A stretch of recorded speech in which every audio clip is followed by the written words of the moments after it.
Back to the show, everyone. I'm your host, as always, Charlotte Stebbing-Mills, and today I'm joined by Akua, the visionary behind Dreamcatcher Global. She is a leader, teacher, globe-trotter, and the go-to person for adventure, authenticity, and courage. And I'm really, really excited to have this conversation with our listeners in mind, as always, because we have cross paths in a really cool event earlier this year, and I just knew that I just needed to introduce you to our audience. So welcome to the show. Well, thank you so much for that amazing welcome, Charlotte. I'm so happy to be here and saying hi to the viewers. So tell our listeners, let's start with like what do you value, and what part of your values have been significant to have led you kind of where you are today, so our listeners can get to know you a bit more. Yeah, so as we know, values evolve over time, and I think for me, it really started with my career in the HR world. So that was my career for over 20 years, and probably longer than that actually. And I worked in a very difficult area of HR called employee relations. And I think what is still the values that were instilled in me working in that area was really around about compassion. So, there were a number of difficult conversations that we'd need to have with people sometimes. It would mean sometimes letting people go. Mm. And it was really about, showing up as a compassionate leader and really having to have a difficult conversation, but doing it in a way that was very dignified and respectful. And so that's where the next value, respect, comes in, because I really think that, and I know it's generic and everybody says it, but for me, respect is the cornerstone of everything. I think it really makes the world kind of a better place if we can all just have that respect for one another. And again, for me in the workplace, a lot of that came in terms of, hierarchy. So, we're kind of conditioned in a society where, the further up you go, the more kind of respect you're supposed to have. And for me, it was really about having a broader approach to that and recognizing that everyone deserves to be valued. So having conversations with the cleaners, the janitors, as I walked along the corridors, and really putting titles aside. I think another value is also integrity, for sure. It really is about showing up as your authentic self. And I'm sure we'll speak a little bit more about authenticity, because that's really a core pillar in terms of what I do right now. And I think lastly, and I'm sure that I'd love to touch on this a bit later on, is courage. I see courage as a real value. And courage for me is the root of opening up ourselves to limitlessness. It's about being able to show up as who we are. It really is central to us really wanting to be our true selves. So yeah, those are some of the values that I would say over the years I've picked up, and the ones that really have resonated the most and that I continue to follow and share with people. And that's exactly my first impression of you, was that those values were definitely embodied. Just the way we interacted, the way you interacted with the group that we was hosting the event for as well. Like all of those values came out, and we share a lot of those values, but a real key one there for me is authenticity. Like I think there's something magic that happens in the world when we just show up just totally authentic, and it's taken me a very long time to want to recognize that that's something that I valued, and then to be able to embody that. That's still a journey I continue to be on, and just do the best I can, right? And it's really interesting to me that this is such a big part of what you do as well. So tell us a bit more about what it is you do, and like what's inspired you to do it. Yeah, so cool. So as you mentioned, I actually am the founder of a company called Dreamcatcher Global, and it was really a way to look at my journey, which I'll talk about in a bit, and my lessons learned, and in terms of where I am today, and the sort of challenges, the things that held me back. And I recognized along the way that there were a lot of women out there, I guess, who were feeling stuck in life in different ways. And I started to hear a lot of that when I was actually in the workplace. So people would come along and maybe they'd have a little bit of a complaint or a grievance, and a lot of it was around being unhappy at work. But, of course, for them, there was no way they were going to leave that unhappiness, because there was this element of security. There were all these roles and responsibilities that they had to take on. And so literally they allowed themselves, and I understand, everyone's at different points in their life, but they allowed themselves to sort of be stuck and to not be fulfilled because of all of those I guess, trappings of success in a way, I guess some would say, and you know, the fear of the unknown and fear of uncertainty. And so for me, I also got to that place at one point in my career, and that was the catalyst for me to actually say, I need to make a change here, and I'm not willing to sort of stick with this and feel, you know, unfulfilled. So I went on my own little journey to help myself kind of get through this whole process of moving away from that security of, you know, corporate employment. I'd always been employed. I was always used to my paycheck at the end of each month. And now there was this sense of doing something on my own, going it alone, but there was a lot of fear around that. So fast forward, you know, I've worked on myself. I've worked through a lot of those fears. And, you know, when I've shared my story with many women, they were like, wow, you know, I wish I could do what you've done. And that led me to want to then use my own blueprint in a way to create, you know, a coaching program that will really help women to look at fear, I guess, because fear was at the cornerstone of all of that. Look at fear and help them change their relationship with fear. I mean, that's obviously in a nutshell, I'm giving you that. But also I wanted to use travel as a way to do that, because I'm somebody who has always been passionate about travel. I think I'm on country number 86 right now. I And it saw was that my in way your to, intros, yeah. like 80 countries. So I've actually got a tattoo on my leg that's got all the countries that I've been to, and there was definitely not 80. And I'm a bit Wow. worried if I got to 80, I'd run out of space. Can you imagine? Oh, That's it. but it's been like a childhood dream of mine, and it's kind of like I've come full circle, and it's just something that's evolved naturally. And it's also been a way for me to escape, in a way, like quite a very busy and stressful job, and a way to sort of detach and switch off. And when I travel, what I've tended to do is push myself very much out of my comfort zone. I use it as a catalyst to really step into the unknown. And you know, there are times when I found myself doing some crazy stuff. Like I remember like being climbing a volcano. It wasn't active, by the way. So climbing a dormant volcano, extremely high. And I remember looking down and thinking, oh my God, I've come a long way. And I remember looking up thinking there's so far to go. How am I going to do this? I was really quite scared as well. And there was a lot that you kind of had to navigate around the edge of this volcano. Anyway, I sort of dug deep and continued to climb upwards, because it was just like it's either turn back or continue to move on. And I remember this huge fear and all of these feelings and voices in my head saying, you're crazy, what are you doing? And almost nearly crying at times. And then when I reached the top, there was this amazing sense of empowerment, like, oh my gosh. I looked down and I'm like, I did that? I climbed this volcano, little old me.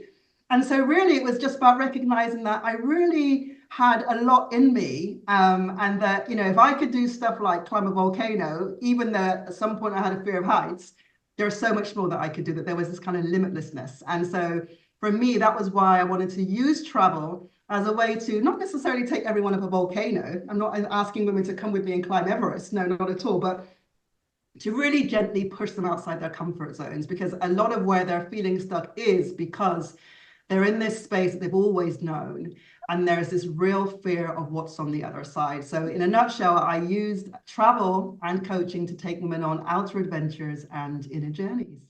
I love that so much. I love everything about it. It's just so liberating, isn't it? Like that experience that you've just shared. It's like when you suddenly recognize that we are limitless, and that we actually are the ones typically that you create our own limitations.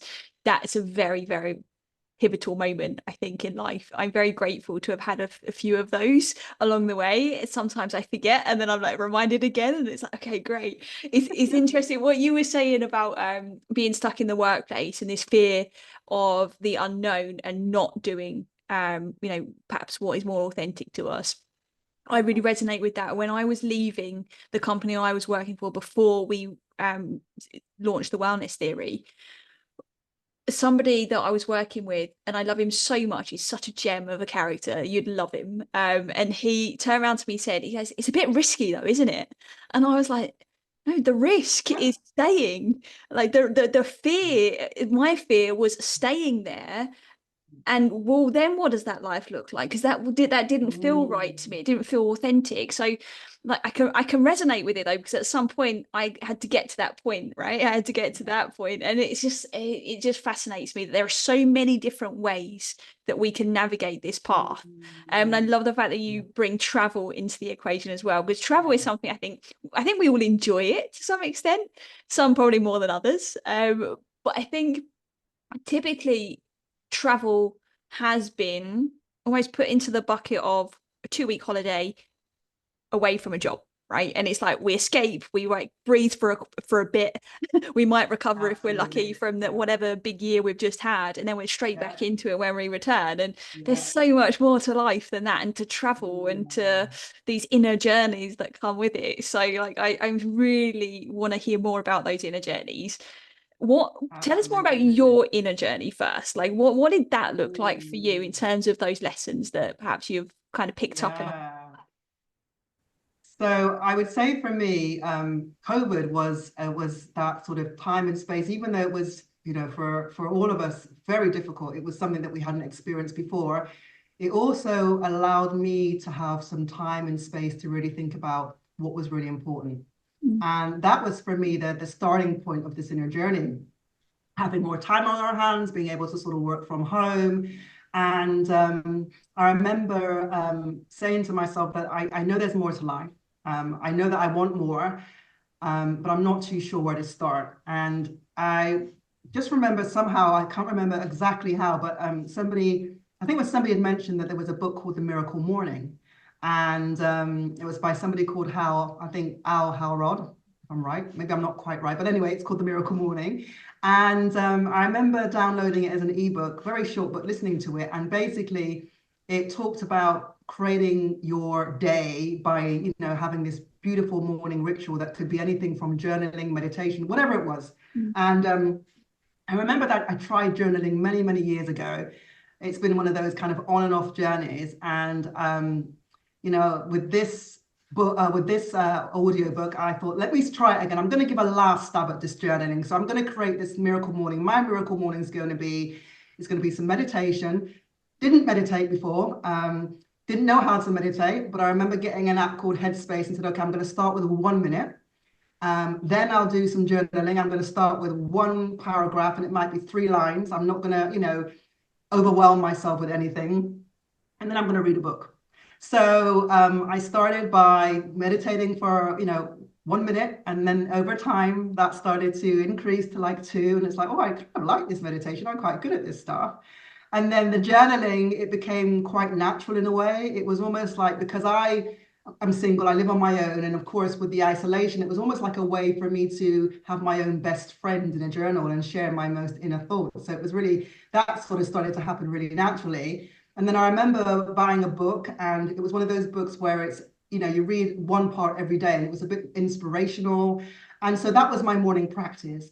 And literally, I continued with that. And that over time, you know, I started to listen to podcasts, and then from podcasts, I listened to another podcast, or I read another book. And before I knew it, I was in this world of personal development. And it happens just so organically. And from there onwards, it was just like, I love meditation. I want to know more about it. So, you know, I got on a plane, went to Bali, and decided that I'm going to do some meditation teacher training, which I did. So I'm a qualified meditation teacher now.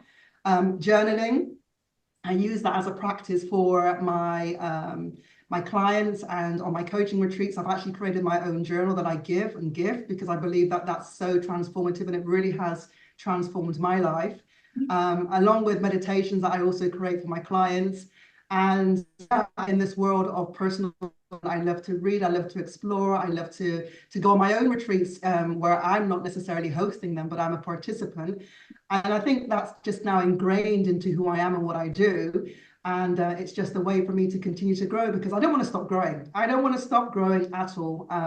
You know, for me, learning is a lifelong journey, and I'm really embracing it, and it feels so right. So that's a little bit about my own. I can can feel the energy that gives you as well. And isn't it interesting, this personal development, like it all starts with that book or that podcast or that conversation or that first thing, and then everybody's got whatever that thing was. I'm so happy that you persevered with the journaling. Our listeners will know I'm an absolute journal nut. I absolutely love a journal. And it's because I like you, I think it can really take you on a different level with the relationship you have with yourself and then the world around us. And I truly believe it happens in that order as well. And a lot of your work is around unbecoming. And I want to touch on this. And I want to actually, I don't want to, I want to dive into this because I really resonate with it, because for such a long time, I think we be who it is where we think we're supposed to be without even realizing it most of the time. And then at some point we get some kind of awakening where we suddenly are like, oh, well, that's not me, and that's not me, and that's not me, which then leaves this beautiful path towards perhaps what is. But that is, it sounds easy maybe when I say it like that, but there's so many nuances along the way. So I guess what I'd love to know is like, what is unbecoming? What does it mean to you? How does this look like in your world and your perspective? And what does that journey look like? You know, I think for me, let's use the unraveling of an onion. That's what I'd say. And at the very center of the onion, the core is me, little old me, without any concerns or fears or worries about anything else. It's just me being me at my absolute core. And what's happened over the years, and I think it happens to all of us, I guess, in some way, shape, or form, is that, you know, we grow up and we get to a certain age, they say 7, and around the age of 7, it begins to start that whole kind of conditioning from your family, right? So everything that you see, you start to emanate, and that then becomes your own world. And then you go to school, and then there's another layer of conditioning that goes there. And then we move on in terms of, you know, our teenage years, our peers, our friends, we go to college, then we get to the workplace, and then also cultural. So, you know, our own cultural conditioning, political, what we see, what the media, the things that we take in. There's so much of that we absorb, and that almost for me is the onion wrapping around that core, and that wrapper gets broader and broader and broader and broader and broader to a point it's like, actually, I have no idea who I am. I know that there's something missing. I know that something doesn't feel right. I know that I feel like I'm conforming to societal expectations, but I don't feel right, and I really want to get back to self. So for me, that's that whole journey of unbecoming. It's kind of shedding all of those layers. It's unraveling that onion skin, and it's kind of just letting go. And again, you know, these things, it sounds easy, but of course it's not easy, because if you think about it, that's how you've operated for the last X amount of years in your life. That's all you absolutely know, apart from there's this inner knowing that something isn't quite right. And so there's a lot that goes with unpacking and unbecoming. And it's a journey. You know, I'm still on my own journey of unbecoming. I'm not going to sit here and profess and say, I am here. I'm at that point where everything is unwrapped. I'm at the core. No, I mean, it could be a lifelong journey, but I think the most important thing is to be aware of the journey, aware of where you want to go, and at least, you know, start that journey. And so, you know, part of what I do with the work I do is really help women unbecome, because part of that feeling stuck is about all of those layers. It's about, you know, forgetting who they are at the core. It's about all the roles and all the hats that they wear, the mum, the wife, the sister, the this, the that. And it's, you know, it's a lot. So it's really helping women along that journey to unbecome. And, you know, for me, a lot of that started, For me, a lot of that started when I was actually in the corporate world, because I felt like, you know, I was showing up as somebody that I wasn't, that, you know, I would almost kind of put on a mask and, you know, smile and pretend everything was fine. But actually in my core, deep down, I knew that this is not where I wanted to be anymore, that, you know, no longer fulfilled me. And it was important for me to take some steps and not have that regret at some point later in life that says, oh my God, I wish, you know, I'd made that decision. I wish that I'd kind of taken a risk, as we were talking about earlier on. And so I don't necessarily want to live life with any regrets. I'm not saying that life has to be perfect, but I'm willing to kind of follow my gut. And that's a lot of that comes from the unbecoming is, what is your intuition telling you?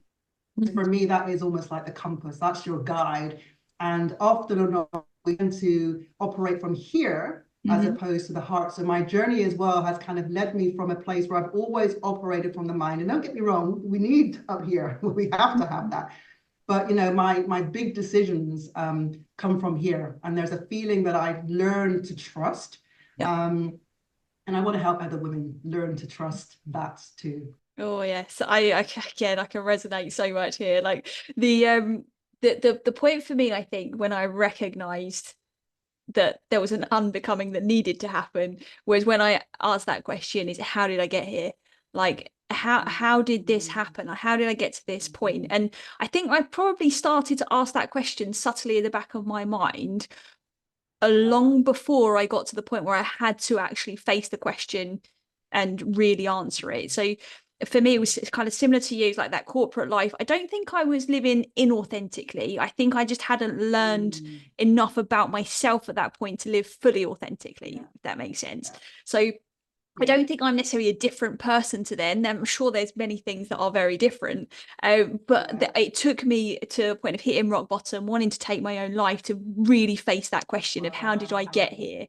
And it was a long journey back, but it was the journey back was answering those questions. It was understanding that and understanding, okay, that this was part of the journey, because I didn't know that. So like you've said, you want people to know that this is this is an awareness that if we have it can shape our futures, and I didn't have that awareness, and I think that's why I had to feel so much pain to be able to come out the other side.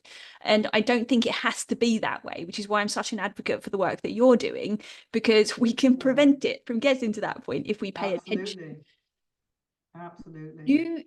You mentioned obviously your own journey of unbecoming, and it's still ongoing, as it is for me, and I think for everybody. I'm shocked if I ever find somebody who's like, no, I'm at the core of my onion, I am like my ultimate essence and so on. But there is such correlation between the head and the heart coming together. That heart mind coherence is such a beautiful thing. Absolutely. And I'm really curious to know for you, like, what have been some of those significant pieces of the puzzle? And I want to ask this, like, Akua isn't your original name, right? So I'm curious to know if this is also part of your unbecoming, or where that sits in the equation. It might not at all, but I just wonder if there's a connection. Yeah, you know what? When that so just to, like, you know, to explain to your readers, your listeners, I should say. So my name by birth is Teresa, and you know, I've always been known as Teresa for a while, but over the last couple of years, that's changed, and it was really started off by a journey that I had just before COVID. So I traveled to Ghana in West Africa, and I traveled down to the Ashanti region, which is in the central area of Ghana. And I was lucky enough to be introduced to a village chief and some elders there. And, you know, asking me what my name is. And of course, you can't say Teresa. And it's like, you know, what's your name? And ultimately, it was like they wanted to give me a rite of passage and give me back like my ancestral name. And so there was this beautiful naming ceremony where they wrapped me in this Adinkra cloth. It's a local cloth that's woven and made in Ghana. And the elders washed my feet. So it was almost like a very ritualistic. And they had the drummers playing. And I had this moment where there was a bit of a rebirth, and I was named Akua, which actually means helper and leader. And I, you know, at the time I was like, oh, wow. So all of this was pre me actually leaving my corporate job and pre going down this kind of journey of self-discovery. But it was no accident, because when I was on this journey and I realized that there was this whole new beginning that was unfolding, there was this whole new journey, that came back to me very, very clearly. And it was almost like, you know, this is why this happened. This is an opportunity for me to sort of step into this beautiful name, which means helper and leader.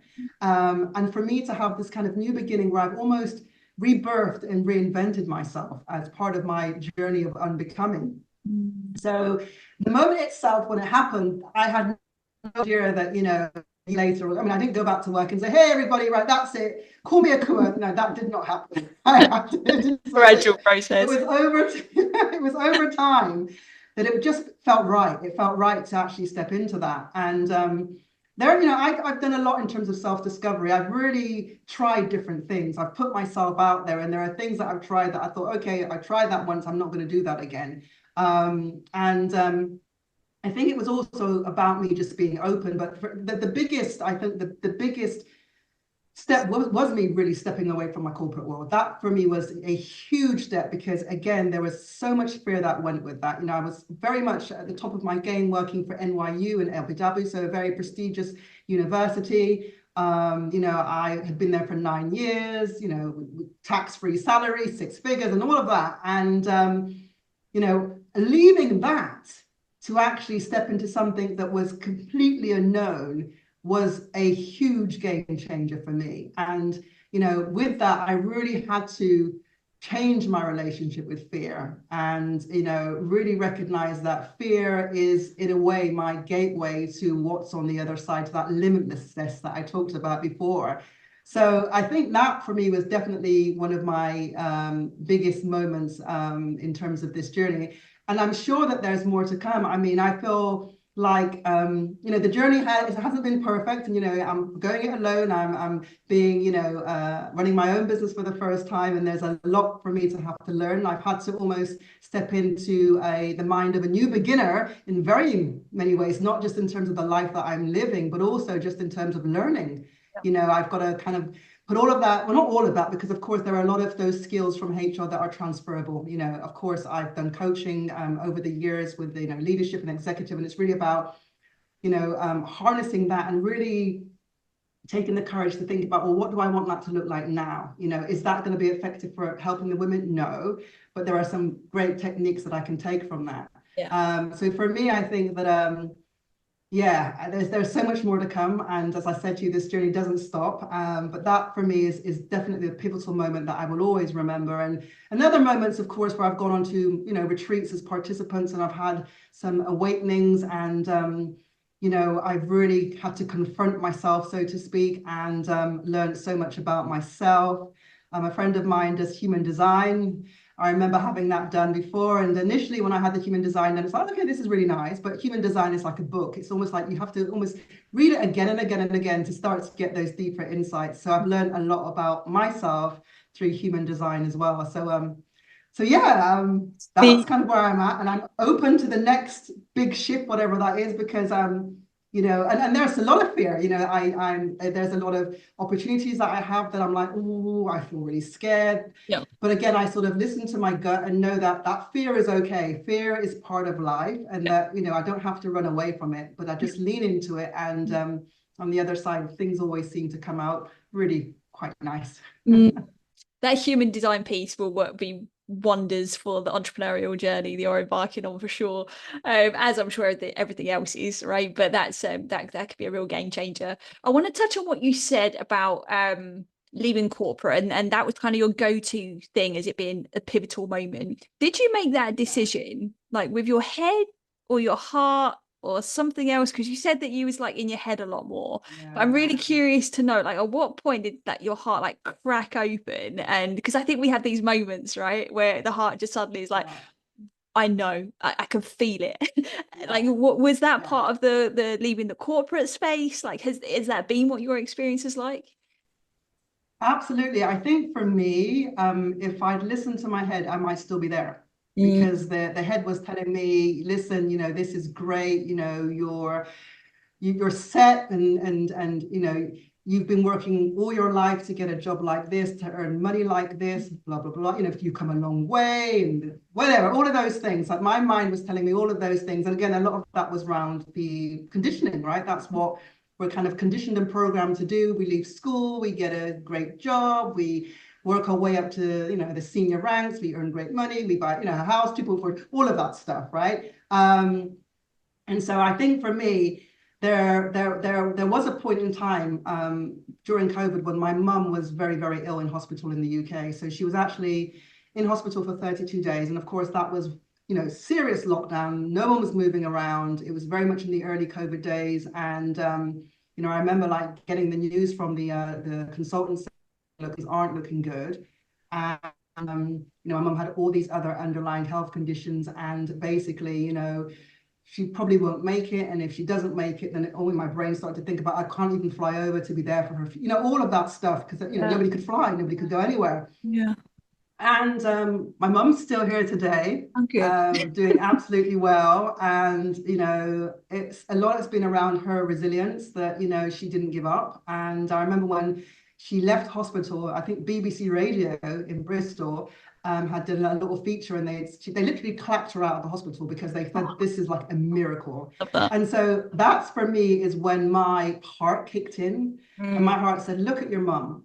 Yeah. Look what they said. They said that she's not going to make it, and there she goes walking out of the Bristol Royal Infirmary. Yeah. And for me, that was a moment that I said, this, I've got to do this. I've got to do this. Like, my mum has literally just fought for her life, and I'm just thinking about, I kind of put things into perspective in a way. Do you know what I mean? Because it was almost like, I'm not dying, am I? This is just about making a move. And what's the worst case scenario?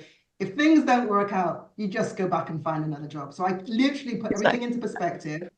And that for me was the real catalyst that said, you're going to do this. That was like the final push that said, this is happening. This is no longer something you're journaling about. This is no longer something you're speaking about.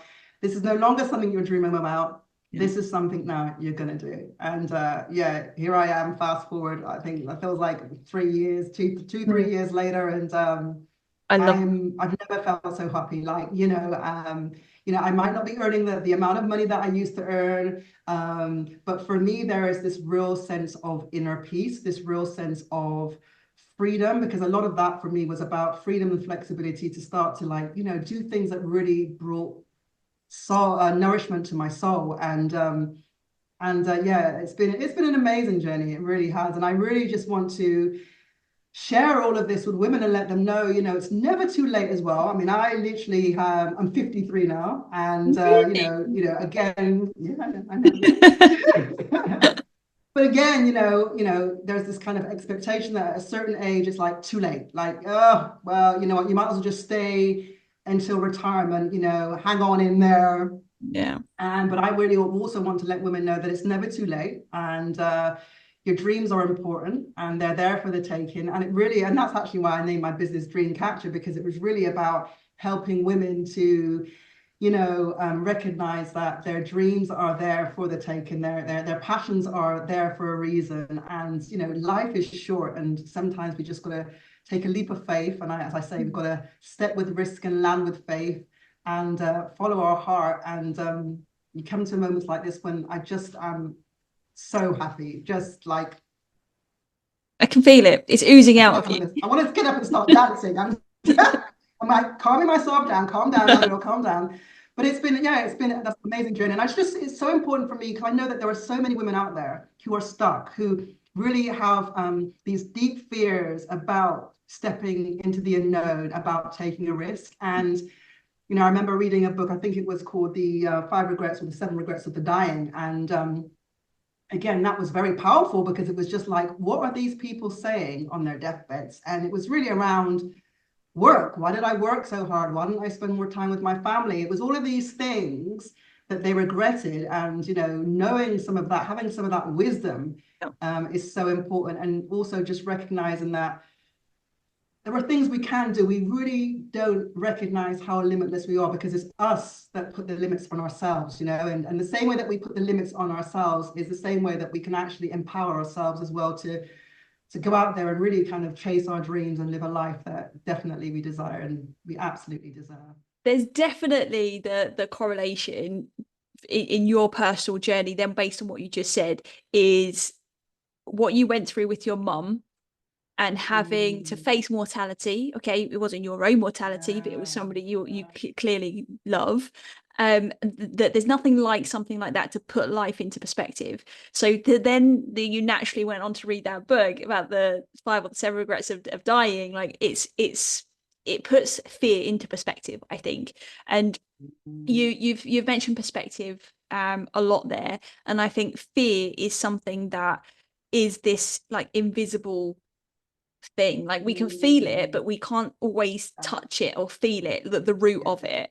And you've probably seen it, there's a picture, if you could just Google it, anyone listening to this, basically there's a picture of a horse that's tied around a plastic chair, thinking that he can't go anywhere, but obviously he can run away with the plastic chair anytime he wants. That's what kind of fear looks like in my brain now after seeing that. And the way I look at it is the antidote to fear is faith. And if we have faith, then it's easier for us to lean into courage. Yes. But I think it's hard to go from fear to courage. I don't think it's impossible, but I think it's harder to kind of get your head around and to get your heart around. So because when we lean into faith, it can provide some sense of comfort, some sense of safety and security before we then go into that next leap. So I'm curious to know, like, does that resonate with you and kind of the way you perhaps you think about it, and what does that really look like when you're working with people or even on your own journey, what that shift has been like from fear to courage? Because you've clearly done that multiple times in your life, and it's clearly something that's a common thread throughout your story and your values. So tell us more. Yeah, so I feel like, faith is really about trust, isn't it? And it's trusting is also about surrendering and letting go. And I feel like as part of my own journey, there has been a lot in relation to surrender. Again, we are in a world where we're kind of out there to chase everything and, we're very fast about doing things, but we don't necessarily sit with ourselves and have that stillness. And I feel like meditation has brought me to that space where I'm able to use faith and trust as a way to kind of be still and know that everything is working for me, and so I think for me it's important that courage is amazing, and that's kind of where we'd love to get to, because that for me is a game changer.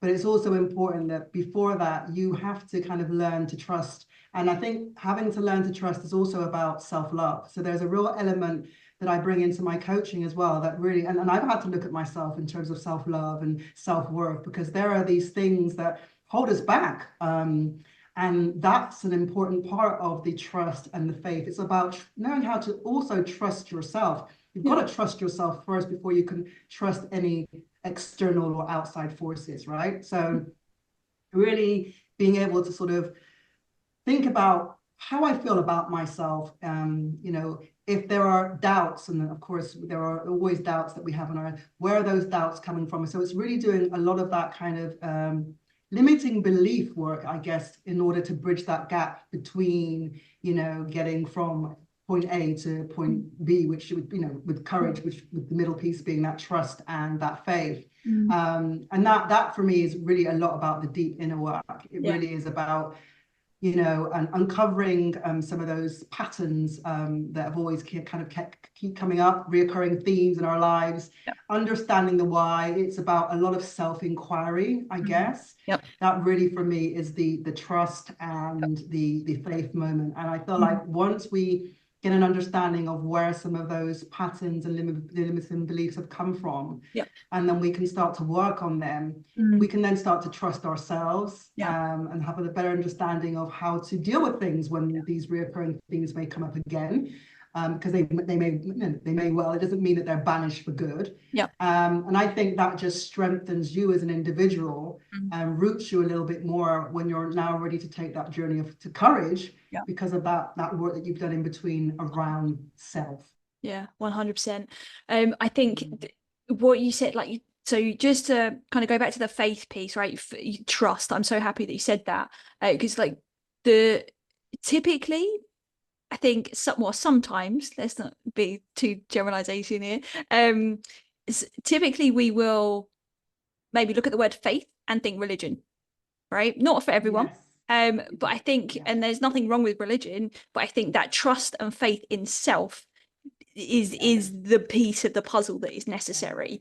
And I think that self-inquiry piece is then really, really, really important. And meditation is definitely a way to do that. The limiting belief work for sure. But the letting go piece, I think that's the principle behind the two. Self-inquiry allows us to let go, right? Because now we know what we need to let go of. But I think that the letting go, I think, is definitely limiting beliefs, but also emotion.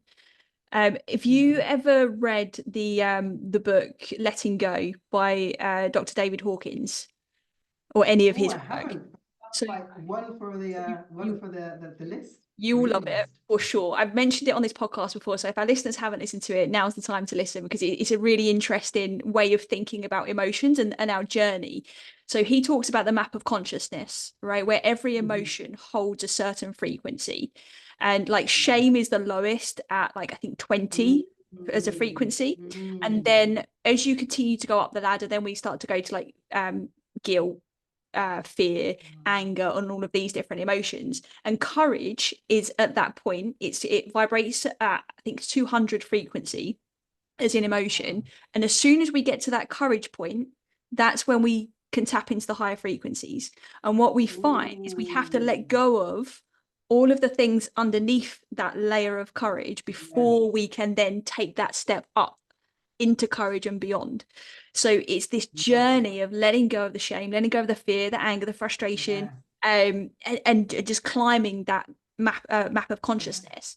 And the reason I bring that up is because often what I've noticed, and this was true in my own journey as well, is we want to go from a place like fear or shame or anger or something else straight into joy, straight into empowerment, and we want to just go from there to there, right? We're going to go A to Z, but actually there's all these wonderful steps in between that we have to go through. There is no shortcut. And I think that piece of the work gets overlooked massively when people speak about personal development in such almost a flippant way that it can just happen overnight, and that it's these just life-changing moments and that's it. So I really love that you talk about the journey, because I think that's the truest and most authentic way I've seen, at least, to create a sense of lasting change and growth and progress in life. And I think it does a disservice to anybody that is new to personal development when they see maybe something pop up on social media that you just need to be more disciplined and you just need to do an ice bath and then, you know, life's going to be wonderful. Like it drives me nuts. Like there's context that we have to look at that context. Absolutely. I think it's the only way to go from that fear to courage, and have that, and to build that trust, right? Absolutely. I mean, there's some deep work that goes within this, and I've gone out and as part of my journey, as I said, there's a lot around development and really again leaning into understanding a lot of this myself, going on paying money to go on courses and do things, and just even my circle has changed somewhat in terms of the people that I'm now gravitating to, because I just soaking up all of this, because this is like a new area for me. It's just like, these are not things that we're taught in school. We're not taught in the workplace, but these things should be taught. Honestly, it's so important that these things should be taught. So for me, I feel like I've just done so much research on this, and the book that you've said, I absolutely will be going and finding it straight after this call, this podcast, because it sounds amazing. But it's so important. And I think it's also important to be honest with people that this is not a quick fix. Yep. But also to then, recognize that the fact that they are aware and they're on this journey, that is a huge win, and it's something to absolutely celebrate, and to let them know that it's a lifelong journey at the end of the day. And so just continue, just take one step at a time, and recognize that this is where you're supposed to be right now. Yeah. And I think, for me, that then is being true and authentic, and also still instilling that motivation and inspiration into the individual to know that they need to, reflect and look back and see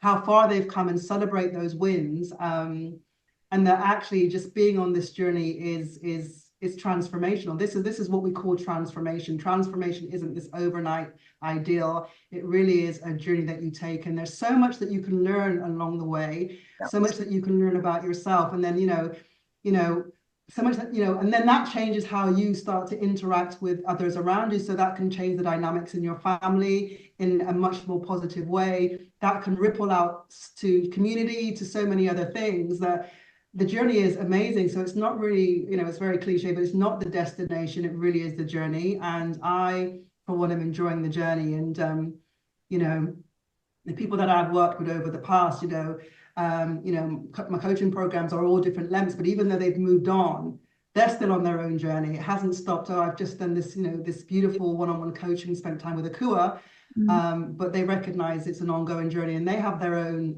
rituals and ways of, continuing to show up every day to make sure that they're taking those small actions to continue to evolve and to continue to unbecome, so to speak. So I'm so glad you brought that up. That's really so important. So important. And it's so different, isn't it, for everybody? Everybody's experience is very different. What works for me, what might not work for you. You know, you might read that book that I've just described and think, yeah, no, it wasn't really for me. I'll be surprised. Like everybody, like some people like to meditate, some people like breath work, some people like to paint rather than journal, right? And like there's so many modalities, and I think sometimes we can get hung up on the modality itself. So, Absolutely. And sorry, go on. I'm going to say that goes back to authenticity, right? That's about, showing up as who you are and doing what feels right for you. Because if you start to, look at what somebody else is doing, but it doesn't feel right, then that whole authenticity it isn't happening. So I'm so glad again that you said that, because people can say, oh, everyone's meditating and everyone's doing this. Everyone should find what works for them, for sure. And the authenticity part as well, I think it's also important to note that I've just said, like, we want to climb that ladder and get to this vibration and to feel courage. But that doesn't mean to say we get there and then the only way is up, right? It's like we can drop that back down into doubt, into fear, into guilt, into shame. We can drop in and out of these things, because every time we unbecome, a bit like your onion analogy, is like there's another layer, right? There's another layer of letting go to happen. And then maybe you get to enjoy life for a while. And there's another layer and you get to then enjoy the next layer unfolding. Sure. Yeah. So tell us about the role of adventure in all of this. I mean, you've touched upon travel, but I think that there's definitely like a stronger link there that we haven't touched on. Yeah, so I feel like, for some people, when they think about adventure, they always think about maybe these, real huge escapades where people are sort of getting on a plane and going somewhere and doing something really epic. For me, adventure really is about trying something new. And life itself is an adventure that kind of leans into that. So as much as I love taking women on these little adventures where we go on a plane and we go somewhere, I also coach women online. And so how do you take somebody online on an adventure? So it really is about looking at life as an adventure and how can we mix things up today. And so for some people it might be I'm going to take a different route to work today, because I've always, for the last 6 years, I've driven the same way. I'm going to take a different route. It could be for someone else. I'm going to actually strike up a conversation with a stranger. It's about doing something that is a little bit scary, just a little bit scary, but also something that kind of gives you a little bit of a buzz. It kind of makes you feel like a little bit powerful, but also a little bit like, whoa, why am I doing this? And it's really about helping to change and shift the norm. For me, that's what I see adventure as, is let's do something that we don't normally get to do, And so on a day-to-day basis, that can look so different. It could be, I'm going to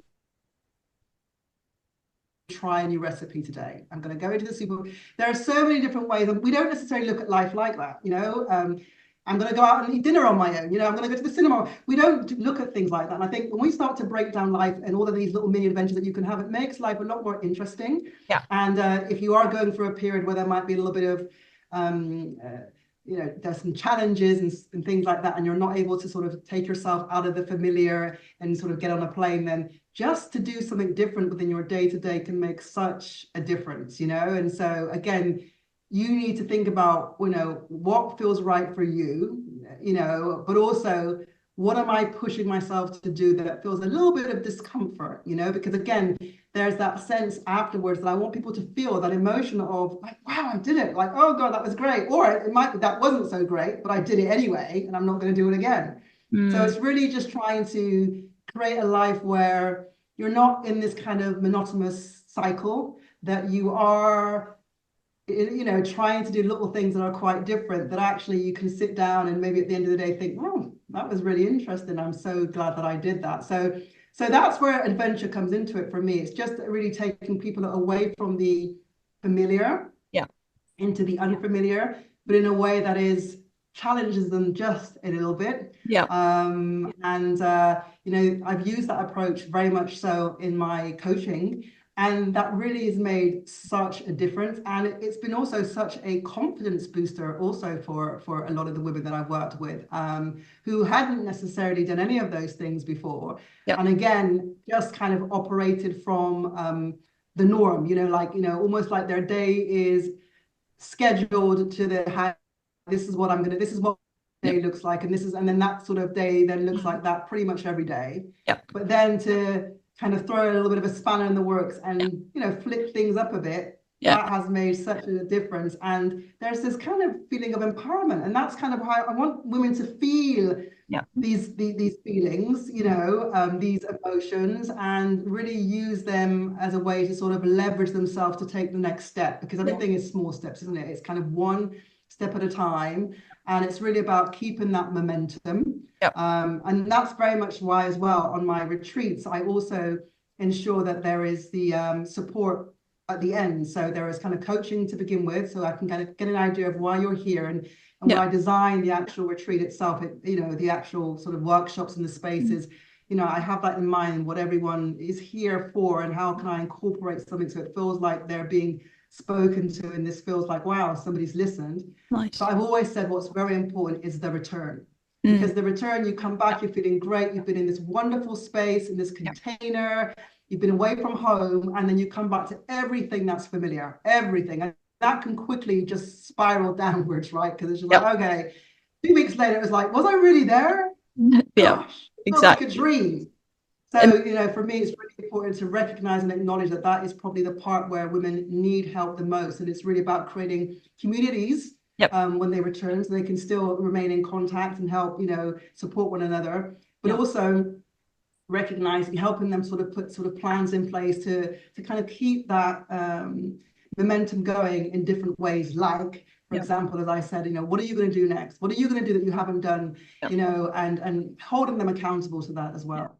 I love that, because that really speaks to the busyness of life, doesn't it? And we get stuck in sometimes in the monotony, but sometimes just in the chaos of life as well. And just that 1 degree shift in whatever that thing, whether it be big or small, it can just shift the direction of where it is we're going. And I think it's necessary, and that is one of the biggest gaps I see with a lot of retreats, is they don't have the return in mind.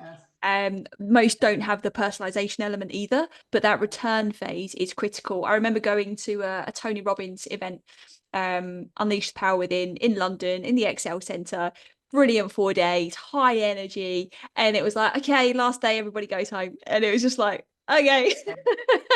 That was fun, and it was good. I mean, and it was good for me and my husband, when me and Jonathan both went, so we had that energy together coming back.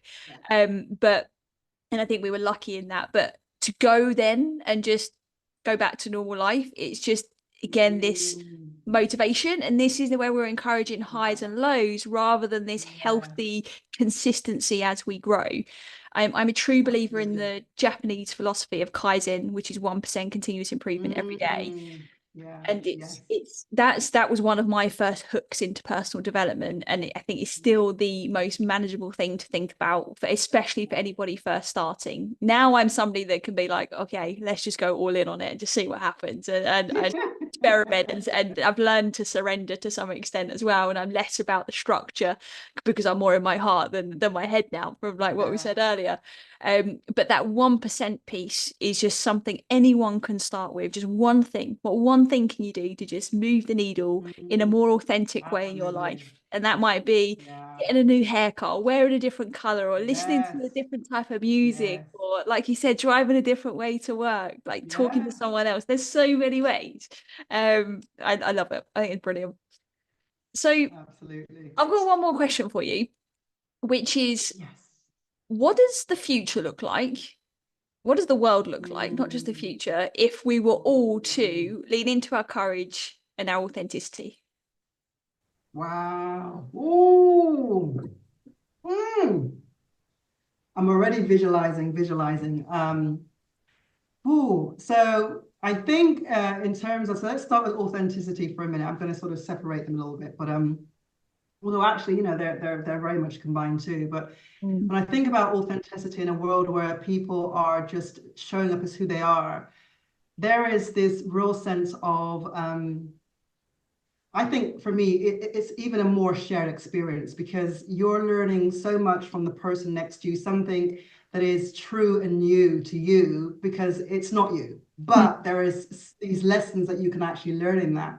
And I think also just in terms of a world where people are just a much more bolder because there's this fear of not being judged, right? Because I feel like the reason why a lot of people struggle with authenticity, and it's really hard. I mean, we talk about it like it's a throwaway, like, oh, authenticity, but it's the hardest thing you can ever do. It takes absolute, it takes courage to be Yep. authentic, like it's almost like you get the courage first and then you get the authenticity in a way, because it Yep. takes courage to show up as your true self. Yep.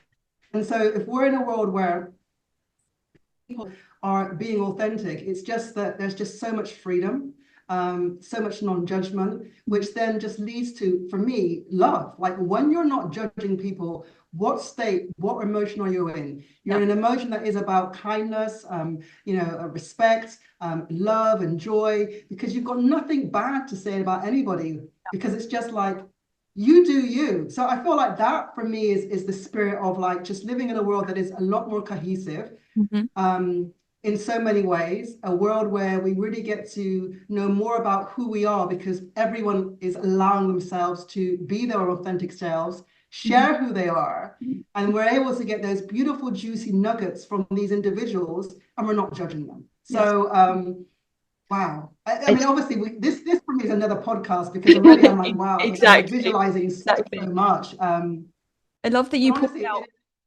I love that you pulled out being non-judgmental, because that's kind of what came to mind for me as well. Is like for that to happen, we just would stop judging each other, and I think can you imagine? it'd be incredible, wouldn't it?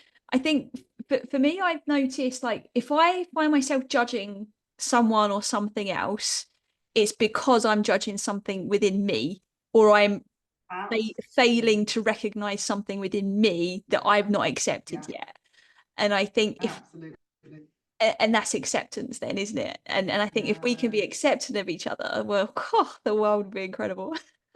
Imagine it. Absolutely. And it goes back to like, forget about perfection, all of those things that, everyone's kind of trying to show up to kind of be perfect because they feel like they need to be perfect.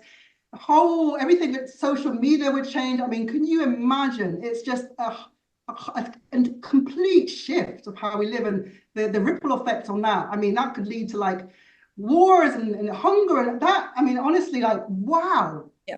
We're talking about this now, but if you really think about what that could really, the impact that could have on that ripple effect, if we were in a world like that, the world would just be a completely different place. And so that feels like a place that we need to aspire to be, right? That's it. And so I guess with the work that we do, with the work that you do, it's really about, and then, everybody kind of playing their role and playing it forward in a way that if we can inspire one person to kind of show up in their courage and, embrace their authentic self, hopefully they can do that for the next person. We can do our little bit. I mean, it feels big when we talk about the world and peace and world peace and all of that. But if we all could do our own little bit, we could change a lot, So I love that question. I love that question.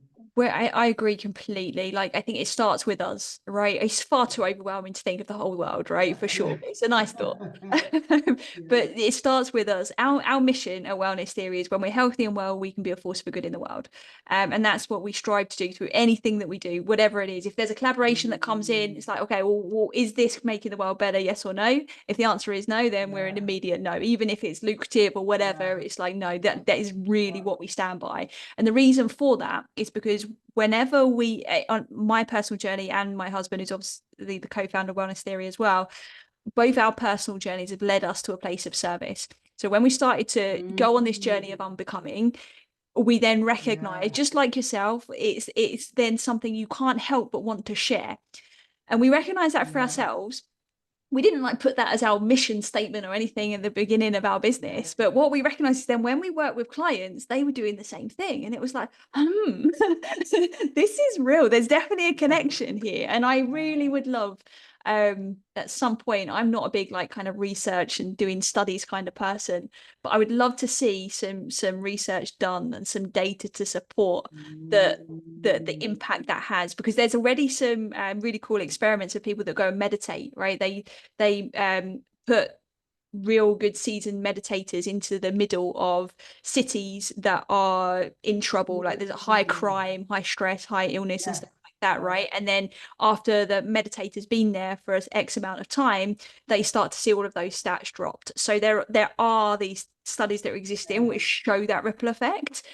And I highlight that because I think it's a real motivator for anyone listening to lean into themselves more, because sometimes we'll always do more for others than what we'll do for ourselves. So if you're not going to take away maybe some of the things we've spoken about today for you, to our listeners, then maybe think about the ripple effect that has on those people around you, even just your loved ones. Forget about the whole city. And I think it's just, we're in a place of magic from there on in, I think. Oh, love it. Absolutely love it.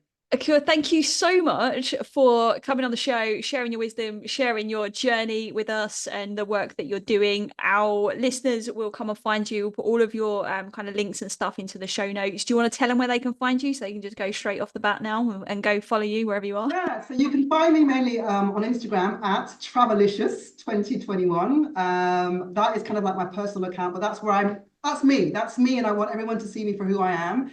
So that's Travelicious, Travelicious 2021. I also have an account at Dreamcatcher Journeys, and I can be found on LinkedIn at Teresa Akua Powell. Love it.